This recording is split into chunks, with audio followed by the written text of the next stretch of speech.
I want to first of all maybe just talk a little bit about what we do, what my company does. First of all, we do all things leadership. We just have a passion about leadership. I love leadership. I can remember some of the first people who were influential in my life.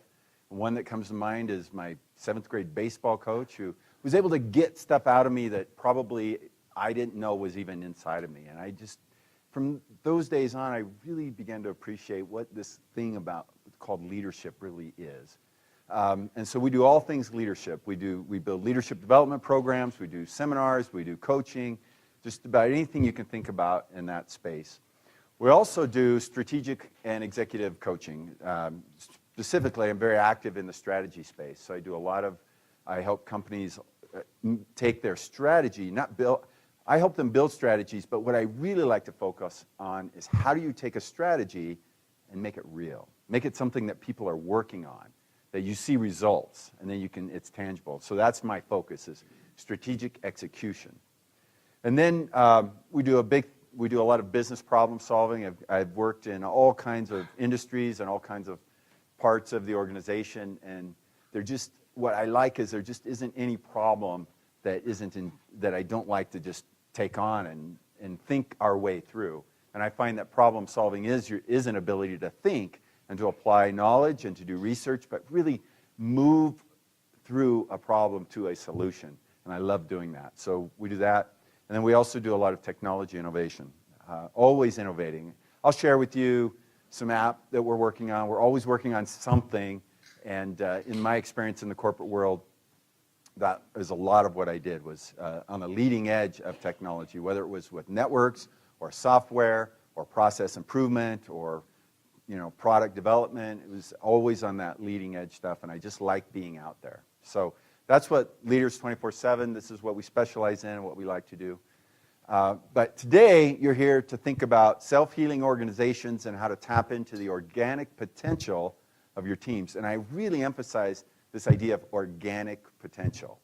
And organic is a cool buzzword these days. How many people like to buy organic fruits and vegetables and meats and milk and stuff like that? I do. I know there's a lot of argument both ways, but I do appreciate what organic means. In the business world, when we think about organic, like I do a startup, and so we think about organic growth. It means being able to grow within the natural capabilities of what we have. And so when I think about organic leadership or organic team development, what I think is the skills and the talents are largely already there. How do we then pull them and make value out of them? So that to me is organic, and I like that word, and that's where we focus on, and that's what we'll focus on today. So self-healing organizations. Let me give you some perspective. I always teach and I always do consulting around competencies, because I'm a big believer that if we can state exactly what it is we're trying to measure or exactly what it is we want people to be able to do, the skills that are involved, then we can help coach them. And in leadership in general, there are these 6 big competencies that you can think of. And I've listed them here, and you'll see the slide over and over when I present. And today, the topic of self-healing teams and organic development is around the relationship building competency. It's a fundamental that all good leaders need to be able to do. They need to be able to develop relationships, not only with subordinates, but with peers especially, and with senior level leaders above them. So you have to think about this ecosystem that you live in as a leader, and you have to have strong relationships all throughout these, and that helps you develop social capital. Social capital is what allows you to get things done. If you have high social capital, you have cred in the organization, and you're able to move things that other people can't. So being able to focus on how to do relationship building is important because it leads to that social capital value. Now, I'm a big Barney Fife fan, and I think Barney has a unique way of developing teams, and so I thought I'd just show you this one clip.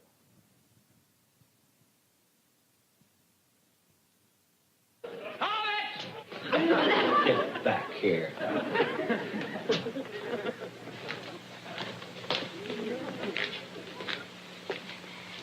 Now you get them hands up.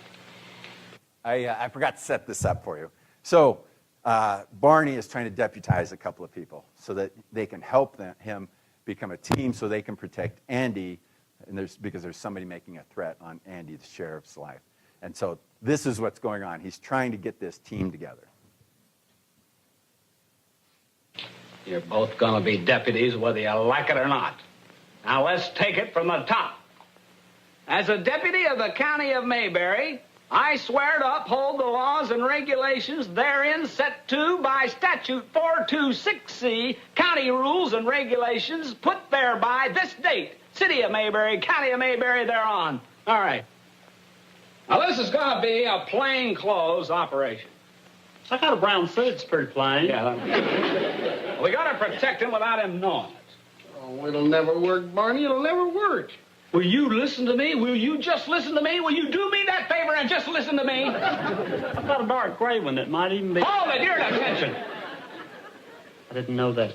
All right, now, we got to protect Andy without him knowing it. So just happen to be where he is. As far as he's concerned, everything is perfectly normal.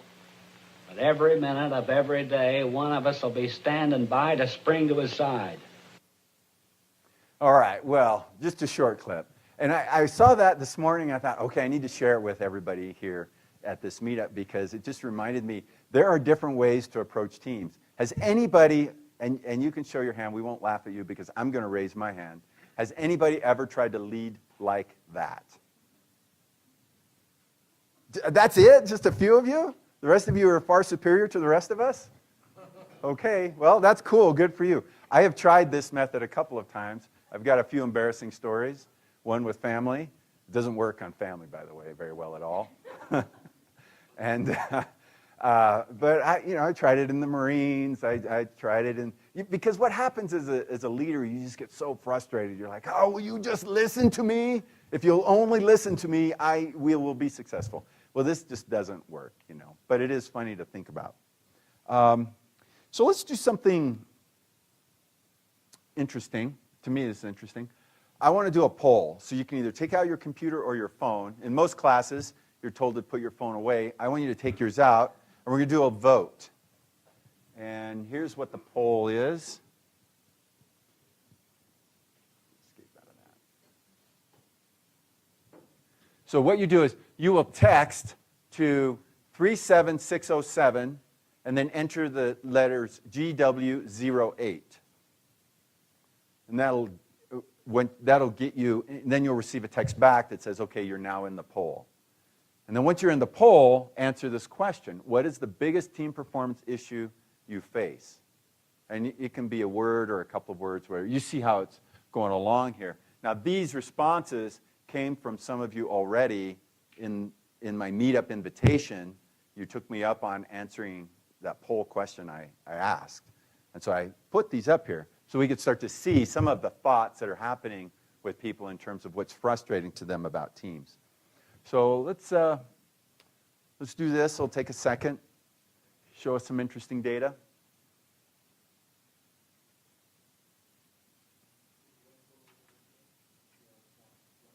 It's not letting you in? Okay, then go ahead and, did you try to type in a word then? Let's activate it. Okay. So this program obviously does not maintain a dynamic state. So developer problem.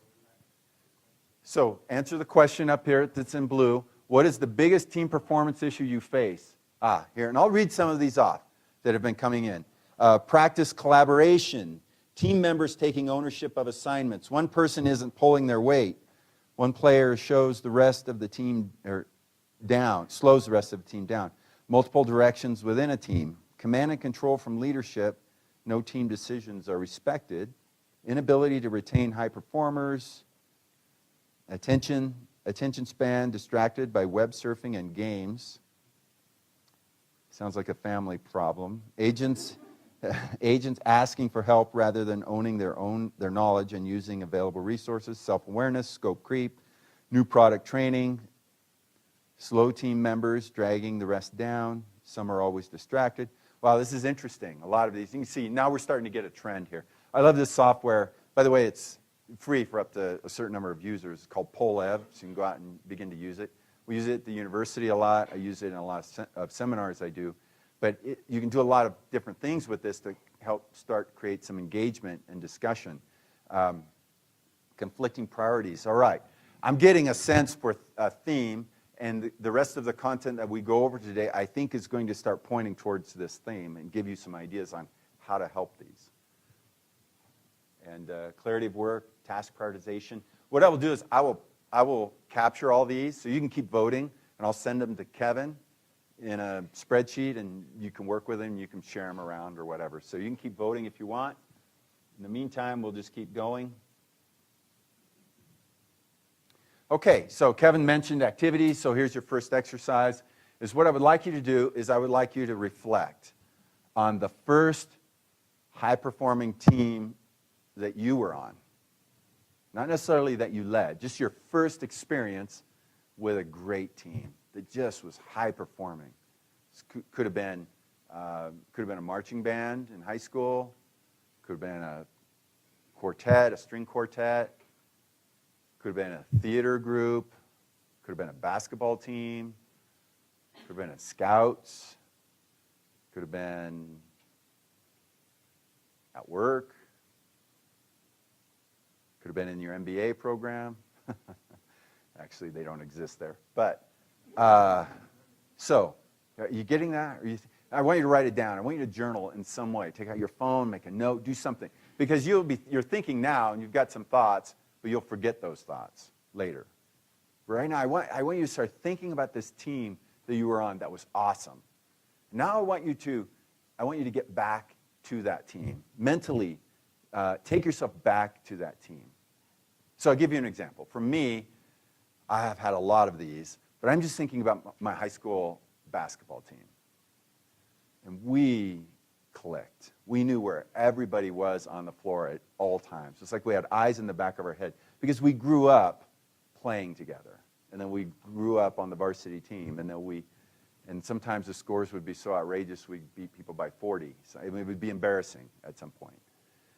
I guess we were like the Warriors only in high school. But it was a function of the team, and I'm thinking about what that felt like and how my body felt and how my mind was going and how the different players on the team around me were.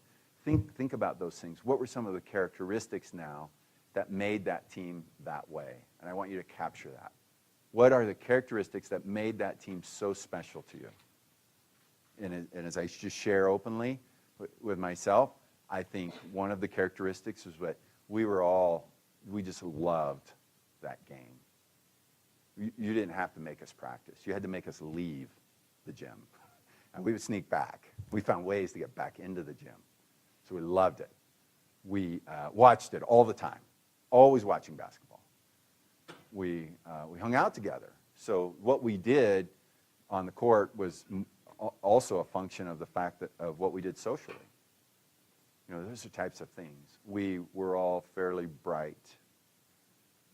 I think that was okay to say. I think we were all fairly bright. So we had a high IQ around the game, and we exercised our minds a lot around other things. We worked independently on our craft. So it wasn't just all about being together. There was a great investment independently. So these are some of the characteristics I'm just doing dynamically here. I didn't do this before. I'm doing this exercise with you. I'm just doing it out loud. So I want you to capture those, okay? Hopefully you've got those. Now, let's pause, and let's go ahead and hear from the audience. Does anybody have a characteristic that they want to share from this team experience that they're now mentally imaging? Yeah. We had respect for each other. What was your team? It's a high school jazz band. Awesome. I love jazz. And we had respect for each other's roles. We couldn't play each other's instruments, but we respected what the other person did and what they brought to the band.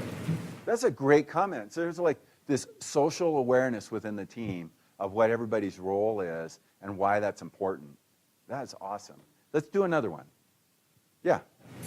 We had a common goal. We knew what the focus was, and we knew where we were headed together. What was your team? We were the support behind the CEO, He was a very dynamic leader, but didn't really value us, but he had a way of motivating the entire company. Yeah. And we wanted to see him and his product succeed because we knew it was something that was helping the marketplace. And the three of us banded together to make sure that he always looked good. That's awesome. Now we have a great business application for this. Perfect. One more.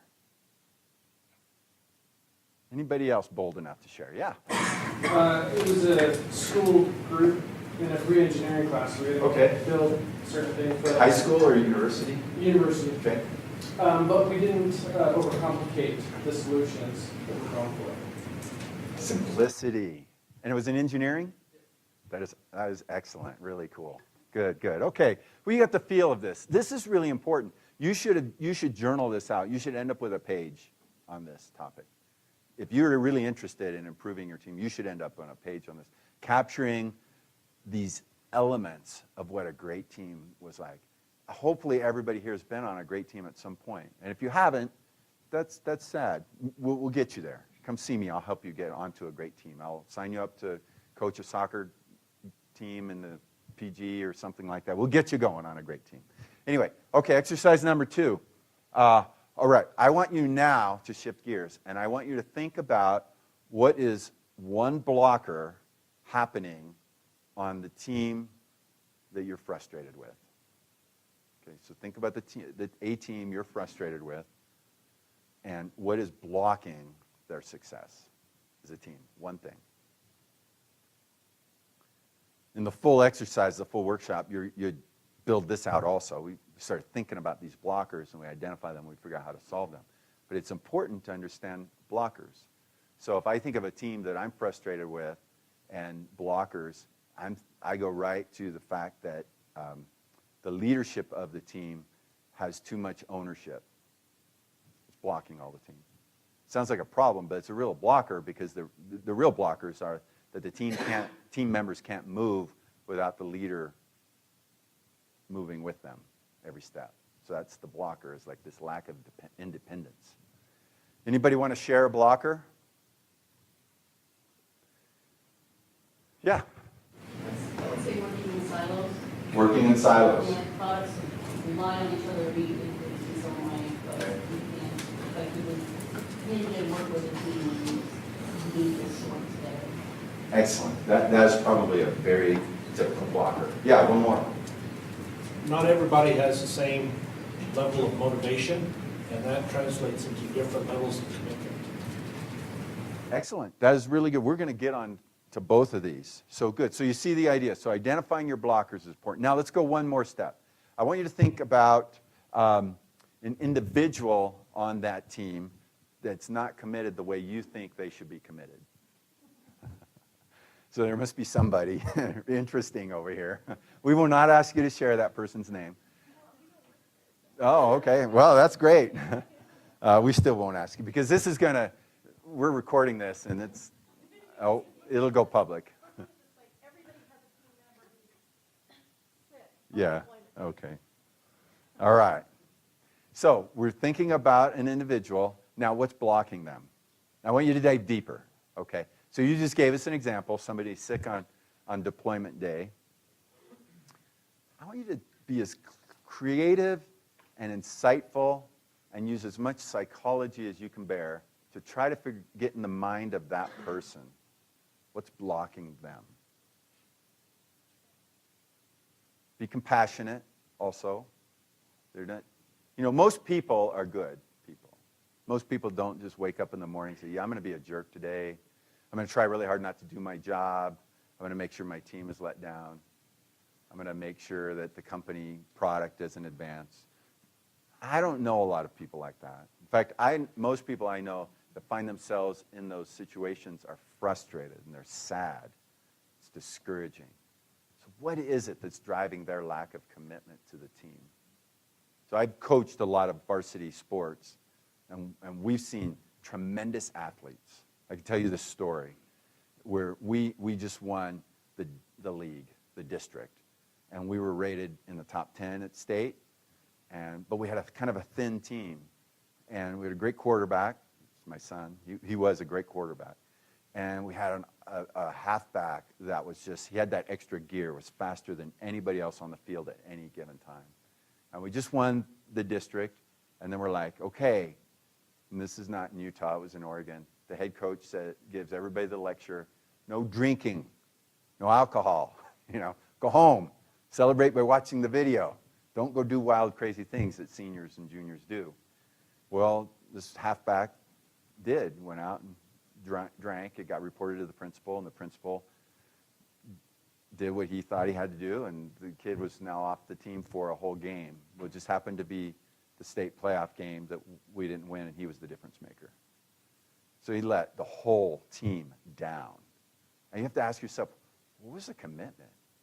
And why wasn't he committed? Super skilled. What's bogging that down? And frankly, I've been so angry all these years because I've never gotten into the psychology of why he did what he did. But I think this is part of the exercise. It's painful for us to do that. Why did he do what he do? All right. I'm not going to solicit answers on that. I just want you to journal this and to think about it. And let's move on now. Now, this is what you just went through is an example of workshop that we do. And what we end up doing is we tie all this together to help you find cause and effect, root analysis, and give you some strategies to approach your team to solve some of these problems. That's what I just tried to take you through. And we take a little bit longer to get that done, but you come up with some interesting things. All right. Now, I want to take you on a journey, how I got to this idea of a self-healing organization and what are the elements of it. And the journey started with me being in the Marine Corps. I went to officer candidate school, so I was an enlisted Marine, then I got this pretty cool scholarship, and they sent me to OCS. And OCS is like hyper competitive, and you get put into these 13-person squads, and one of the things they do is they have you do peer reviews. We call them, or peer evals, peer evaluations. We call them spear evals.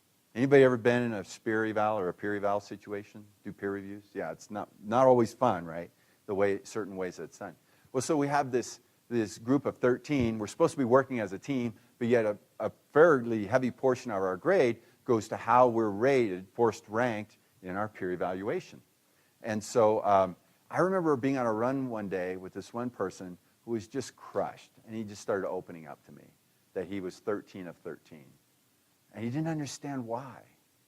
And I felt really bad for him because I rated him 13 also, and obviously a lot of other people did. But he had no mechanism to understand why he was 13 of 13. And he still got to graduate, become a Marine officer, get a decent job within the Marines, but that hurt him. And it didn't help him become better. It did nothing for the team to get better. Now, I'm not saying we shouldn't do peer evals because we've actually found a way to do that that's not hurtful. But that has always been behind my mind when I think about teams and stuff. Some people on the team don't know where they fit. They think of themselves higher than the rest of the team. They think of themselves better, or sometimes they think of themselves worse, right? So it's very useful if we can figure out how to help people understand where they fit within the team. So the next part of this journey came about when I started thinking about Frederick Taylor. Frederick Taylor, father of scientific management. Anybody familiar with scientific management? A couple here.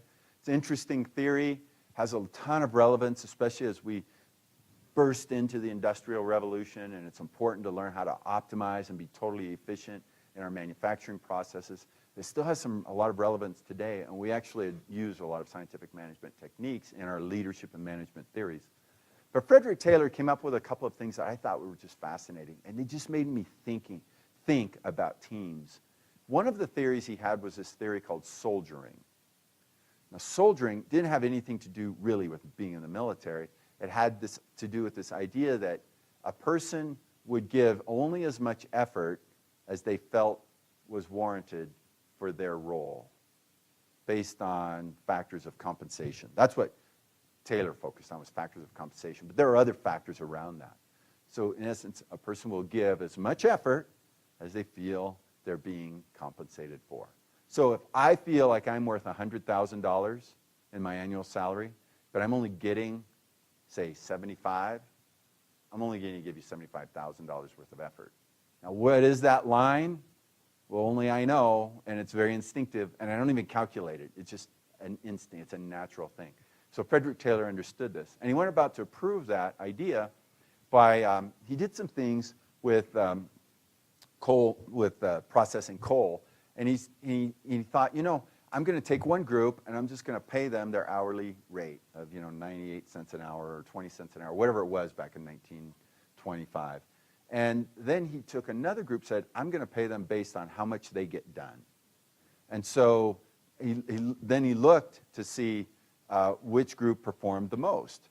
And he was able to discover, it's very intuitively and obvious to us now probably, but he was able to discover that the group that was paid on being a team and getting as much done as possible, and they were paid on the truckload, they got like 10 times done what the group that was just paid an hourly rate. So he discovered this idea that we naturally soldier to what we think we're worth or what we think we're capable of becoming. So that was a factor that baked into my idea of self-healing organization. And then it started to come together for me when I was a vice president of Corvell. I was the VP of IT operations there, and it was an interesting company. It was a good company. And I thought when I first was made vice president, so I had a little Barney Fife still left in me. And I'm like, okay, here's the plan. Here's what we want to execute. Yes, I recognize that everything happening at the operational level still has to happen, but these are the things we need to do to make strategic shifts. And so I put my strategic plan out. I put the key projects I wanted to work on out, and I sat back to watch it roll in, and it didn't. And I wondered why. Why is my stuff not getting done? Everybody can see, and everybody on the team agreed that my stuff was important. That stuff was stuff that we needed to do. Why wasn't it getting done? And I was pretty frustrated, and I didn't realize it until one day I was just accidentally sitting with one of our senior engineers, and I was just helping him on a business problem that we were working on, and then he kind of cut me off, and he shifted over to do something for this client. And then I realized what was happening. He had a finger on the pulse of the customer. He knew the real work that needed to be done so our clients wouldn't leave us, so our clients would be happy, and so that they would pay us more money. I mean, he knew the business. And then I went, aha, these people at the operational level that are interfacing so directly with our customers know the business way better than I do. I know some strategy things, and I know some organizational things way better than they do. I have got to figure out how do we work together. And so then I started to realize if I can bring them closer to me and I can get closer to them in our conversations and our thinking, we'll get more of the strategic work done, and I'll embed this very important tactical customer work into my strategy better. So understanding that kind of came together for me. Then I went off to college again for like the third time. Actually, it was like the sixth time, but the third successful time. And then I got my doctorate. And while I was getting my doctorate, one of the differences between a PhD and a master's is you actually take a theory and you start getting deep into the theory and you try to figure out what does this theory mean and how do I globalize it across the world and how do I change everybody with this theory. And so I started coming up with these ideas about self-healing organizations. And I want to explain what that meant to me at the time. So keep in mind all those other steps in the journey that I took, and now think about this. Shift to technology. What is a self-healing piece of technology? As simple as I can make it, it's this, okay? And I drew a network. My background is in networking, so I drew this really simple network. And you have a network path here that packets of information will flow from this point to this point through its whatever normal channel needs to be, right? Now, and the network is intelligent, and it knows its fastest route. It knows its best route. It just is calculating that constantly. Now, when there's something that happens within the network where that route changes, the network doesn't notify you as a manager and say, oh, the route's not the best anymore. Should I pick another route? Or do you have any ideas what the best route is? No, the network auto-calculates and shifts to the next best route. And it's constantly doing this. And so I figured out, what is a self-healing network then, or self-healing organization, or technology? Recognizes that breaks in communications or degradation in communications and redirects traffic for effective results without human intervention and without starting over. It's dynamic, okay? So when we think about self-healing technologies, it's all around us. We probably don't even talk about it that much anymore, but our routers are self-healing, our phones are self-healing. Just about everything we interface with on the technology side has these self-healing elements to them because of the nature of how we program them. So I started thinking, can I use this somehow? Can I use this in conjunction with these other learnings that I had in the journey? And I decided I could. And this is where I started working in my dissertation. I started to realize that small teams that are dynamic and have a high degree of autonomy are able to self-heal. But if we flip that and we say small teams or large teams, any team that are not dynamic, in other words, they can't respond like a basketball team can, and they have to check in constantly with other people, they're not going to self-heal, right? Their energy slows down, their momentum slows down. Okay. Another learning I found is that highly decentralized and flat, and to be flat, command and control. Now, command and control has this bad word to it a lot of times. But I listened to a talk by the Cisco CEO the other day, and he talked about command and control in conjunction with innovation and dynamic organization and strategy, and he was right on. Because there are places for command and control, but if you try to command and control everything, you're going to lose. But if you understand the critical components of where command and control fit, you're going to win. And he understands that, hence Cisco is an amazing company. But flat and decentralized really work because they contribute back to this idea of dynamic and high and self-healing, high degree of autonomy. Self-healing, and by the way, on this flatness, as a Marine, you might be surprised to realize we had flat in the Marine Corps. Marine Corps is actually fairly flat as it executes. When it goes into execution, it's flat. It depends on small teams, small groups that understand a mission that can execute and adjust as the conditions around the mission change. That's the Marine Corps warfighting doctrine in essence. And I went from the Marines to Nike, so from Semper Fi to Just Do It, and they had the same kind of philosophy, and it worked out really good. For me, because I was used to that culture of go. Understand the mission and go. And so the other part, self-healing or self-organizing to the mission based on task orientation. There you go. If we give our people enough information about what they're supposed to do, good chances they'll be able to do it. If we over-program the information, if we give them too much detail, so we're taking out their ability to innovate, or if we give them too many constraints, they're not going to be self-healing, and you've just wedded yourself to them. And if you're not intimately part of that team, they can't be self-healing. So you don't want that if you're managing teams of teams, but if you're a direct manager of a team directly involved, fine. But if you can't be with them every day all the time, you've created some problems for yourself. So understanding the mission, not understanding the details, but the mission. We have smart people that work for us. Let them think. Fourth, auto-reconfigure to solve the next puzzle. So self-organizing teams are automatically working on the next problem. They're producing now. I saw this when I did some work for a company back east, and we chose a development company called Atomic Object. Great development company. So if you need to outsource ever, call me. I'll hook you up with Atomic Object in Michigan, Grand Rapids. They do tremendous work. But I saw this in them. I saw that they were working on our projects, and they were automatically working on the next puzzle and the next puzzle of our projects for us. They were bringing to us, the product design team, hey, have you guys thought about this? Are you guys ready for that? I'm like, wow, this is awesome. So they were self-healing because of the way in which they function, they were able to move out past their current problem. And being able to solve future puzzles while you're working on a current problem actually enhances the current problem because you begin to bake into the solution of whatever you're working on self-healing concepts into that innovation and that technology. So good stuff. So I decided as I was getting my doctorate and all that experience, I thought, yes, self-healing organizations can really work. So let me, then a fifth thing, management involvement as a directional head and much more like a coach watching the flow of a game.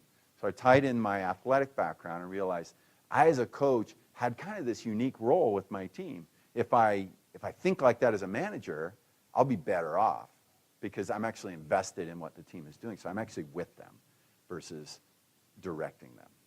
So it's different. So that helps in self-healing, is if you can kind of create that flow there. All right. Now, I have this paper. It's called Not Your Father's Organization, and Changing Times and Changing Methods, How Self-Healing Organizations Are Taking Over. And I'll tell you how you can get it. Get a copy if you want it. But I wrote that paper while I was getting my doctorate because of all these things that had inspired me. And I go into some of the details of the self-healing organization there. All right, let me keep going because there's more to the journey. This next step is authenticity. This is actually what I decided to write my dissertation on in my doctoral program. You'd think, how come you didn't do self-healing organization? I shifted to authenticity because it became the next thing that was really important to me. Is I had this problem as a coach. I had athletes who were bullies, but they were the leaders of the team, and their bullying was affecting other great athletes on the team. And so as a team, we weren't performing like we should have. And I thought, can authenticity, this principle of authenticity and leadership, can that help some of these younger kids who are leaders and bullies? And I concluded that they could. I did some research, wrote some instruments to help test for that. But it really got me thinking about the role of authenticity within an organization, within the leadership, as a leader. As a leader, I mean, authentic, if you can really be who you are, be highly transparent, be very ethical, value the culture, social norms, or the social culture that you're in. Those are a lot of the elements of authenticity. It goes a long way towards helping your team be self-healing and do well. The next part of the journey was this idea of a product we built called Captisar. Because I then began to teach at the university level and teach graduate students, master's students. And what's the one thing we do at the university? We put you in teams, right? You go through your MBA and you're going to spend time in teams. Does anybody like that experience? No, I hated it. As a teacher, oh, you liked it? Okay, sorry. Okay, all right. So good. I'm going to find out later why you liked it. Here's why a lot of the people didn't like it, is because there was always somebody on the team, just like you guys were reporting up here, who didn't carry their weight. And MBA teams were small and had a short amount of life in them, and some people were more concerned about their grades than others, and so they would carry, right? And so the one who didn't care was free riding, getting the grades at the other. So I thought, I don't like this. And so I built this product called Captisar, which goes back to peer review and allows for small teams to do peer review amongst each other in these iterative ways, and I, the professor, get to see this content, and I then get to go see who's not, and I can go talk to somebody who's not performing on the team and coach them up or assign them less of a grade. So I wanted more equity within the organization. So that's why we did Captisar. Now, all of these things led us to build Leaders 24/7, which focuses on authenticity and, or it doesn't show very well, sorry, but it focuses on organic, authentic leader development. And the idea of 24/7 is that as leaders, you're leading all the time. It isn't just a day job. You're mind is constantly working on this. And that then also had us create a product called Loop to You. I will share some parts of Loop to You with you today. And the idea of Loop to You is that it becomes a tool to help teams, help individuals, help managers without being heavy, without being expensive, but something that actually really adds value very, very quickly. Those were design requirements for us. So that's been our journey. Now, as what have we discovered, and some of the things that you'll learn in this white paper if you go through there, we discovered 6 key things. One is that the work must matter. Now think back to that team you were on that you really liked, that was high performing. The work mattered a lot. If the work doesn't matter, we have problems. There used to be an old slogan, this is not just a job, it's an adventure. And I think that was the Army slogan. But the idea is, I was talking to one of my sons who works for a software development company in Salt Lake the other day, and he is so invested emotionally in this company because it's an adventure for him. He had opportunity to go somewhere else to make even more money, but he's there because of the adventure. And there's some good compensation on the back end, you know, if they go public. But the idea is it a job or an adventure? Do your people feel like they're an adventure, or do they feel like they're just punching a clock? Do people on the team believe and care? So the work may matter to you, but does it matter to them? Do they believe in it? Do they care? Does compensation get in the way? We talked a little bit about Frederick Taylor's principles of soldiering. If that's at work there, you got to try to take compensation out of the equation to the degree you can.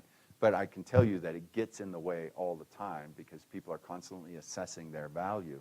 And so what are other ways to get around that? That's a different meetup topic. The theory, or it's how you handle incentive theory, basically. But the idea that compensation can get in the way and it can affect the way people feel about the work is a big issue. And then are values aligned? Are personal values aligned with the work that they're doing? Did people believe in it? Is it part of them? I can tell you that when I worked at Nike, I believed in the product. I loved the product. It was fun to go watch people wear those shoes. It was fun to wear those shoes. You know, and but I've also worked at companies where the product was like, I don't know if I even buy into that product. So I didn't stay very long there. And my contribution wasn't very good, probably. All right, point number 2 is that there's this connection between leaders and followers, and it's a really, really critical connection. And the question I ask is like, your people want to connect with you every day. And at some level, I got this observation from a friend of mine at O.C. Tanner, and he told me, he goes, I'm really amazed. As I've been paying attention to it, what I realized, they adopted our product, Loop to You, and he gave me this feedback, and he said, what I realize is that my team members actually want to talk to me at some level every day. Sometimes it's just to check in, but they're just looking for a little bit of interaction with me. I thought, well, that's very powerful. And so then I thought, so here's the question. Are you too busy for your team? I know leaders who are. They have their own projects. They have their own work they're doing. And so they're too busy to actually spend time with their team or with people on the team. If you're too busy and you're disengaged, they're not going to be engaged. So it's an important part to recognize that there's a leader-follower connection, and it's critical. And everybody wants that to be healthy and robust. Doesn't mean you have to spend all day every day. It means you have to be able to work and get that connection. All right. Third thing that we discovered is that there's a responsibility to the team by the team. It's just like you said back there on the jazz band, is that they felt this ownership to perform super well. And but I'd like to ask this question. Sometimes we want to create great team situations, but it's really not a team situation. It's just a group. Have you ever seen that, the difference between a group and a team? So here's the greatest example. I was on a staff. So I was a very senior level person, director level person, and on a staff. And I had no employees. So I was just a very senior individual contributor responsible for driving strategy in this organization. Because of what I was responsible for, the person I reported to sort of was a collection of other people like me that had no direct reports. They were very senior. They drove some other process within the organization. And the question, but our leader kept trying to make us a team. And every time she did that, we kind of rebelled a little bit more. Because it's like, we're not a team. You're taking me away from my work that I'm really engaged in. My team is virtual, and this CIO is my team. The director of this other part of the organization is my team.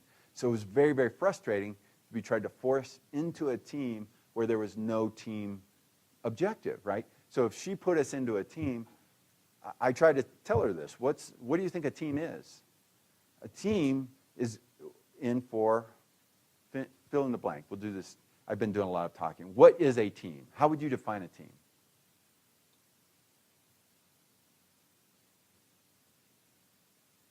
Yeah, Kevin. I think that shared goal comment that was made earlier is one of the definitions of team.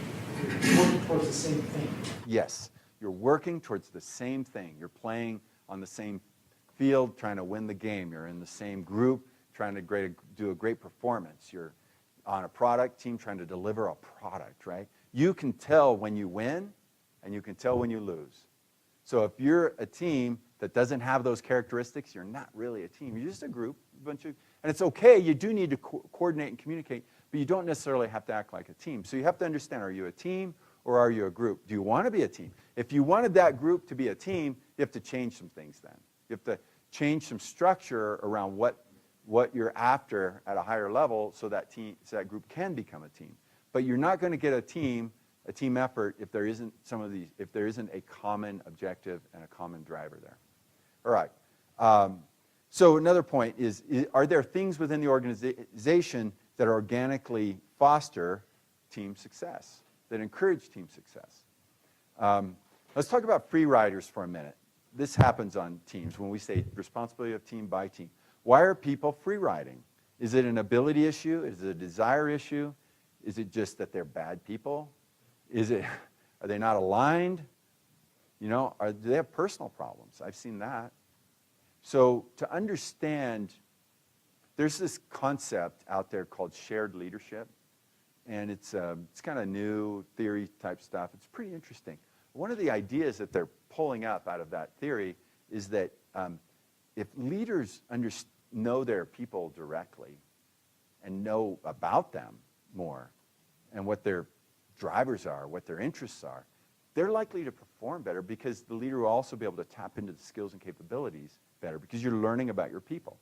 And I thought, well, that's interesting. This is coming up in the theory because it's actually a very old Marine Corps leadership principle. First principle is to know yourself and seek self-improvement. Second principle is to know your people. That's the principle. Get to know your people. So if you want to understand what's happening with your free riders, you got to get to know them. Now, there's another component here that I want to introduce, and it's the idea of manage with courage. Because sometimes, you can't solve the problem, and that means you have to manage with courage. Yeah. So you call them Freeriders. So every team has weaker members, and I see those as the same kind of challenge as what you're calling Freeriders. Is how do you make those people so they're all contributing at the same, or how do you build them up and lift them to where they're at the same place the rest of the team is? Right. So if your goal is to get somebody who's not performing as well, or they don't have as much skill or capability up to the other level, to me that's a personal training program. And there's a lot of ways you can go about that. You basically want to make an investment in them to help them become better at what they do. Now, if they have that desire and they want to do that, that's great. Make that investment.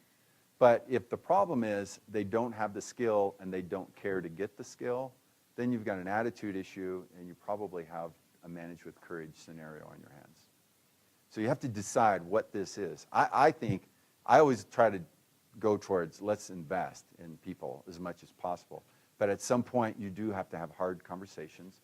And one of the things we've done with Loop to You, go back to our product, is we've tried to give managers the ability to have those hard conversations quicker so that you're able to evaluate people on a regular basis without having to sit down and do tons of work. It's just a quick little text prompt you get, and then you respond to a prompt about different members on your team randomly.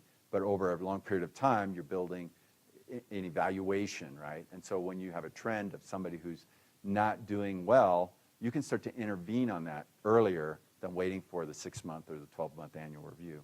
So that's how I would handle that.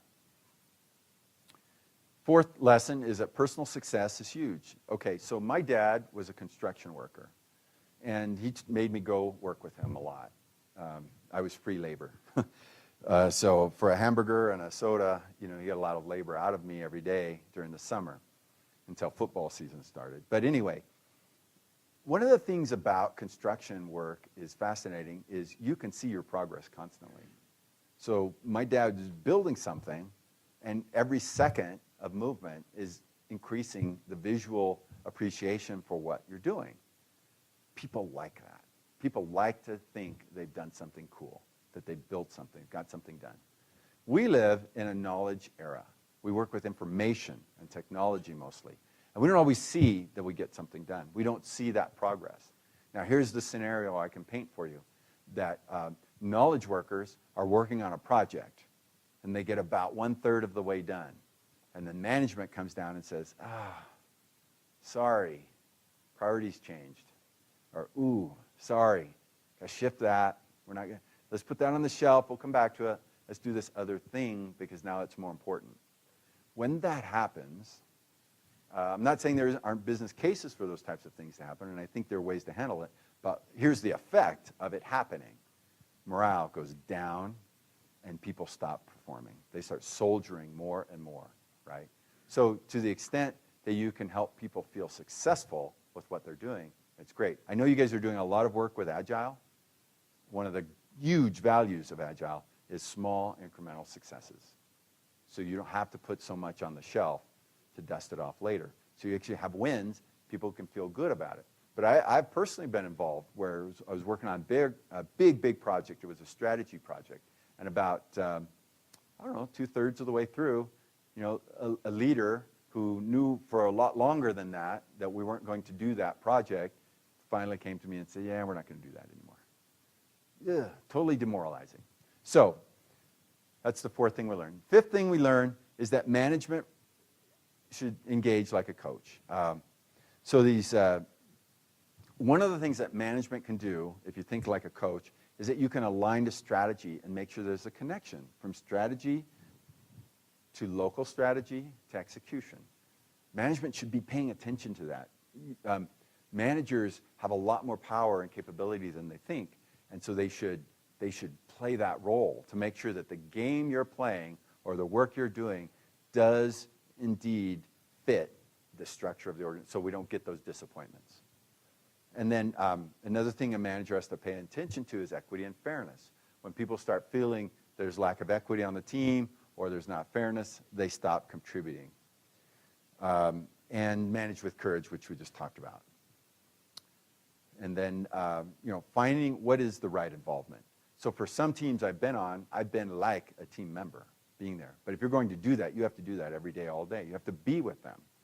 But for some other teams I've been on, where I've basically been the leader of leaders, it's important for me to create clear strategy structure, have lots of check-in opportunities, good principles of delegation, and open the door for that team to succeed. My role then became, I go back to those self-healing principles. I got to make sure all those are in place for that team.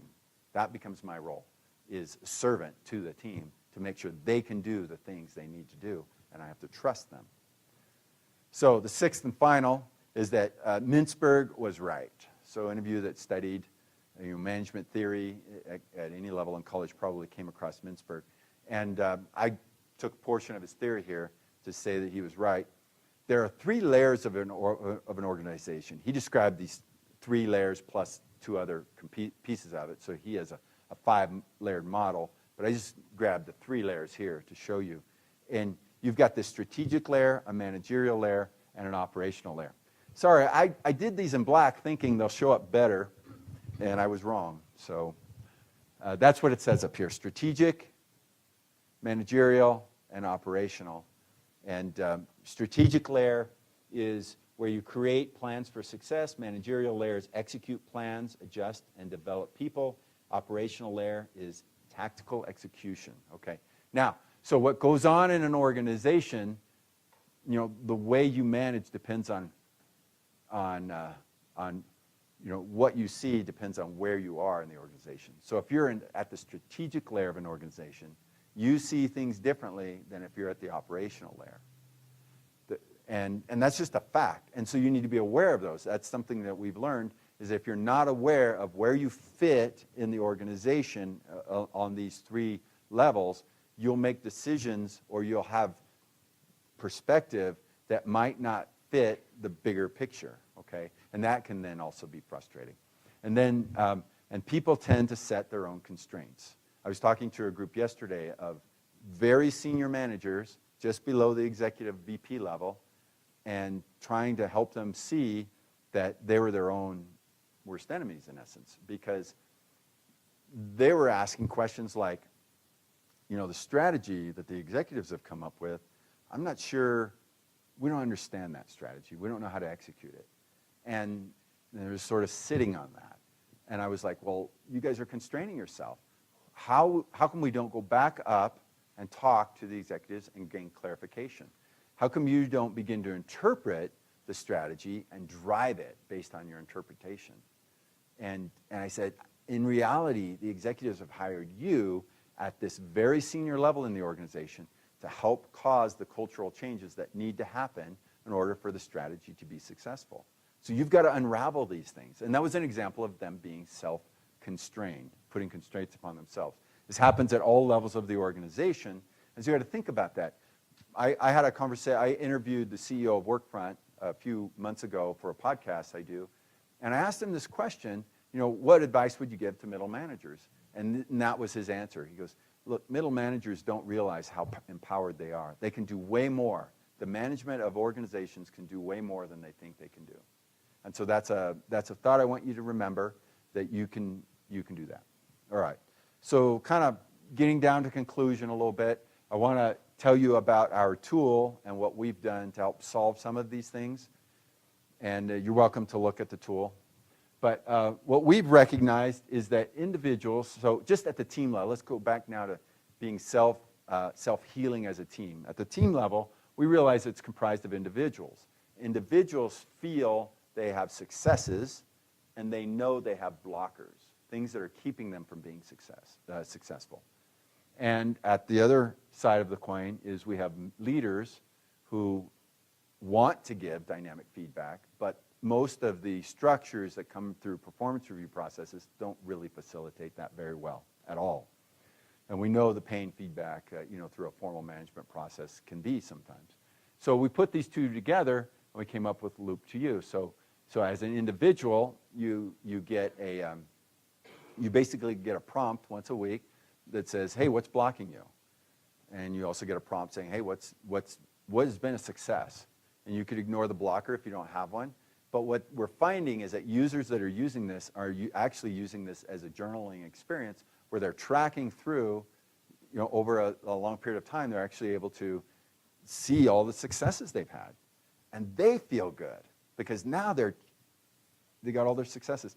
I remember trying to look back like 2 months ago to think, what did I do that was good? And I can't remember. But with Loop to You, I actually can go back and I can say, oh, that's really cool. I've done all these things. That's important to me. It's part of who I am and feeling good about me. And it's also a conversation I can have with my boss as we're doing review processes. And then blockers, what happens with a blocker is when I launch a blocker, that alert happens to my management team, or to my manager, and now they're aware that I'm dealing with a blocker. So that's really cool on the coach side. The coach can see, that's a problem for you? What can we do to solve that? How do I lift that away? Or how am I a part of that? Or maybe I don't even have to be part. How do I help or just talking, knowing that you have the blocker is enough help. I don't know. Now, on the coach side, one of the things, and I shared this the last time I was here, so this is a little bit under development, or it was a little under development, now it's launched, is the ability, if I can give feedback on a regular basis, that's the best way. My people know how I feel about them, and they can auto-correct. It's part of self-healing. But if they are guessing how I feel about them, then they're not going to self-heal dynamically like I want them to. And then there's these two other components we've baked in recently, strategic alignment that helps managers, and the ability to do some really nice peer review without crushing people's spirits. And the keys to the application are this, that we collect very little data. It's for the people, not the organization.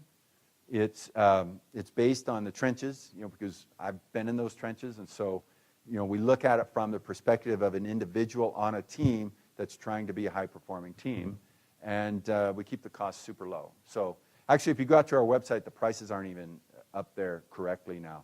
We've dropped prices all the way down to like $1 a user because we're trying to take price out of the equation. We just want people to use the application. So how do we get copy of the white paper and email to me there? We'll do it. And just to summarize, here's been our focus. From the journey I took, collaboration effectiveness, alignment of values, understanding peer relationships, dynamic iterative leader feedback, and value of personal reflection, including success and blockers. That's what we really ultimately landed on through that entire journey. And it's been about, that journey is started in 1981. So it's a long journey, but finally, and I didn't even know where I was starting when I started, but finally get there.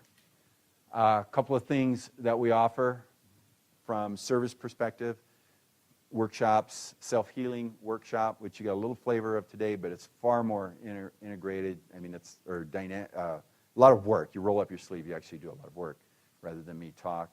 We do a Myers-Briggs focused workshop, which is pretty cool. People like that. And then, of course, the Loop to You product from that side of things. And then the other leadership development stuff that I shared. But that's what we do and who we are, and a result of our journey. Are there any questions? I think that's it then.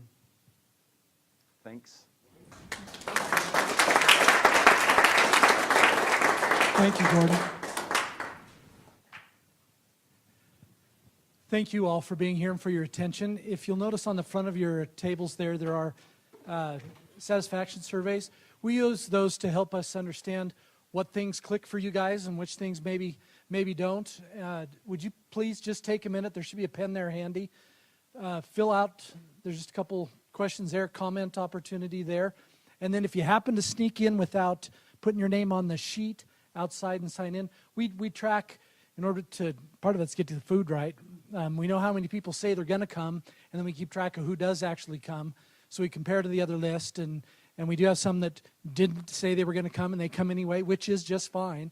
But we need to know which is which so we can gauge that right. So if you slipped in without signing, please just go ahead and do that so we can keep on top of that data and make sure that we do this right.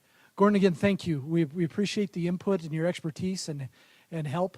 All of us, I think, can benefit from helping our teams be healing teams. We didn't really comment on what the damage is that we heal from, but we talked about a little bit the changes that come about to the team, to the work that the team is doing, all those kinds of things, that when one problem's done, then you've got to adapt to the next one. We all need to do that because there's nothing that moves quicker than change all the time. It's what we do. Thank you again for being here. Again, Gordon, thank you.